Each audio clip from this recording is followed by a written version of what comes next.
on va lire le verset 3 à 6. Ou on peut lire à partir du verset 1. 1 jusqu'à 6. Amen. Matthieu, chapitre 2, versets 1 à 6. On va voir la prophétie s'accomplir. Je lis au nom du Seigneur.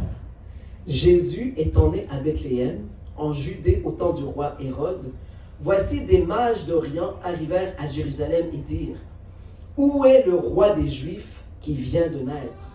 Car nous avons vu son étoile en Orient et nous sommes venus pour l'adorer. Amen. Le roi Hérode ayant appris cela fut troublé, et tout Jérusalem avec lui. Il assembla tous les principaux sacrificateurs et les scribes du peuple. Il s'informa auprès d'eux du lieu où le Christ devait naître. Ils lui dirent: à Bethléem, en Judée, car voici ce qui a été écrit par le prophète. Et toi, Bethléem, terre de Juda, tu n'es certes pas la moindre entre les principales villes de Juda, car de toi sortira un chef qui paîtra Israël, mon peuple. Amen. On voit que ici, Matthieu reprend dans l'Ancien Testament le prophète Michée pour rappeler la prophétie. Amen. Exactement à Bethléem, comme il avait annoncé 750 ans environ plus tard. Et ce qui est surprenant ici, c'est qu'il y a même des rois mages qui sont partis de très loin. Les rois mages, on dit, semblerait qu'ils venaient de Perse, qui viennent des kilomètres passés, c'était long en chameau, faire des kilomètres comme ça a dû prendre des jours. Et eux, c'était comme des astrologues. Et ils regardaient les astres, et puis ils regardaient un peu l'avenir avec ça. Donc, c'était même pas des juifs, c'était même pas des chrétiens, c'était pas des croyants, c'était pas des croyants plutôt dans le système solaire, dans l'astrologie, ces choses-là. Et eux, quand ils ont vu cette étoile qui brillait dans le ciel, ils ont dit non, ça annonce un roi. Et ils savaient que les Juifs attendaient un roi, le roi des Juifs. Amen. Donc, eux, quand ils ont vu cette étoile, sont partis de là-bas et sont venus jusqu'ici, à Jérusalem, à Bethléem, pour voir où était pour naître le Messie. Amen. Quand on regarde ici, il est dit quand ils sont venus pourquoi? Ils sont venus pour l'adorer. Amen. Pour adorer Jésus. Alors que ce n'est même pas des Juifs, mais ils savaient que lui, ce n'était pas un simple roi, c'était le roi des rois. Amen. Mais comme Hérode était considéré comme le roi des Juifs, quand il a entendu ça, il a eu peur de perdre son trône. Donc c'est pourquoi il a fait tuer tous les premiers-nés, de peur que cet enfant vienne régner et prendre son trône. Vous imaginez? Donc les Juifs, son peuple, l'ont rejeté, alors que des rois mages ont parcouru des kilomètres pour venir se prosterner devant un bébé pour l'adorer. Eux, ils ont reconnu le Messie, le Sauveur du monde. Cette étoile qui s'est arrêtée au-dessus de sa naissance est venue pour montrer la lumière du monde qui est venue dans ce monde de ténèbres pour venir sauver le monde. Amen. Donc c'est merveilleux de voir les prophéties de Dieu s'accomplir. Maintenant, pourquoi est-ce qu'on fête Noël le 25 décembre? Est-ce que ça répète une autre journée? En réalité, on voit qu'il y a des précisions dans la Bible. On voit que Jésus est né à Bethléem. On voit que son nom, le nom qu'il porte, était aussi une prophétie. Jésus qui veut dire sauveur, parce qu'il est bien le sauveur du monde. Amen. Amen. Mais il y a un monsieur, un moine, dans les années 500, qui s'appelle Denis le Petit. C'était un moine chrétien. C'était aussi un mathématicien, un grand savant.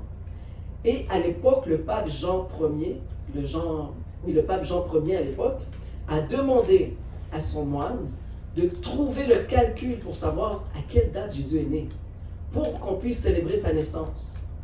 Et c'est lui qui a établi, en 525, le 25 décembre pour la naissance de Jésus. Donc ça date de 525 de notre ère. C'est aussi lui qui a aussi étudié pour fixer la date de la Pâque.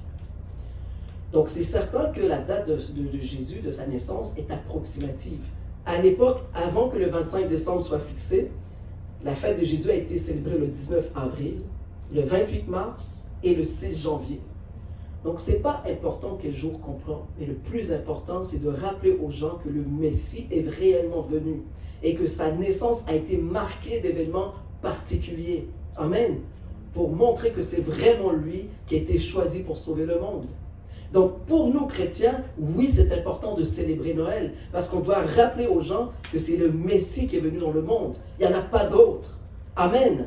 Et qu'il y avait vraiment une étoile qui brillait au-dessus de sa naissance. Et il y a des anges qui sont apparus, qui ont célébré de joie. Ils ont dit, voici dans la ville de David, le Sauveur est né.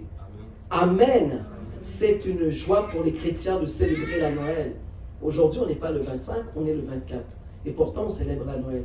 Est-ce qu'on est en train de pécher? Pas du tout. L'important, tout ce qu'on fait, qu'on puisse le faire pour la gloire de Dieu. Amen. Et de rappeler que oui, un sauveur est venu dans le monde. Amen. Donc ce monsieur, Denis le Petit, qui était un moine religieux, un chrétien, c'est lui qui l'a mis en place le 25 décembre.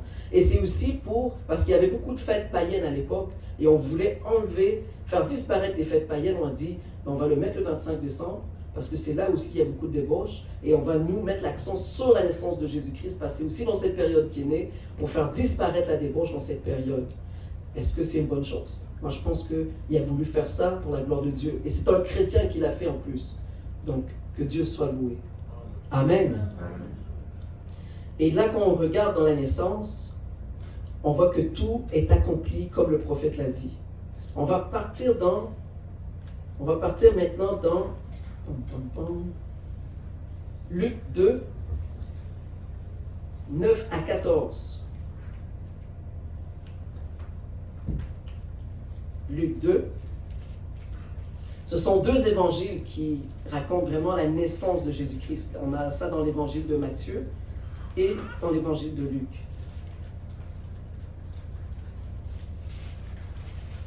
Marc et Jean ont juste choisi de ne pas en parler, mais on voit avec combien de détails, beaucoup de détails, comment Luc et Matthieu l'ont fait.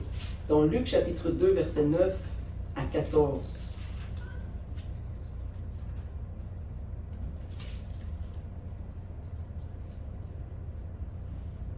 On peut prendre même à partir du verset 8.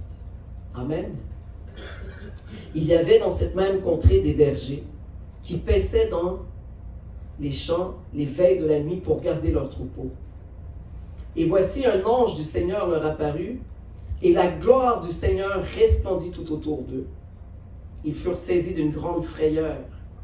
Mais l'ange leur dit, « Ne craignez point, car je vous annonce une bonne nouvelle, qui sera pour tout le peuple le sujet d'une grande joie. C'est qu'aujourd'hui, dans la ville de David, il vous est né un sauveur, qui est le Christ, le Seigneur. Et voici à quel signe vous le reconnaîtrez. Vous trouverez un enfant emmailloté et couché dans une crèche. » Et soudain, il se joignit à l'ange une multitude de l'armée céleste. Une multitude d'anges qui se joint à l'ange. Amen. Louant Dieu et disant, « Gloire à Dieu dans les lieux très hauts et paix sur la terre. » Regardez comment c'est important. Parmi les hommes qu'il agrée. Qu'il agrée. Vous et moi ici aujourd'hui, Dieu nous a agréés. Dieu nous a choisis. Amen.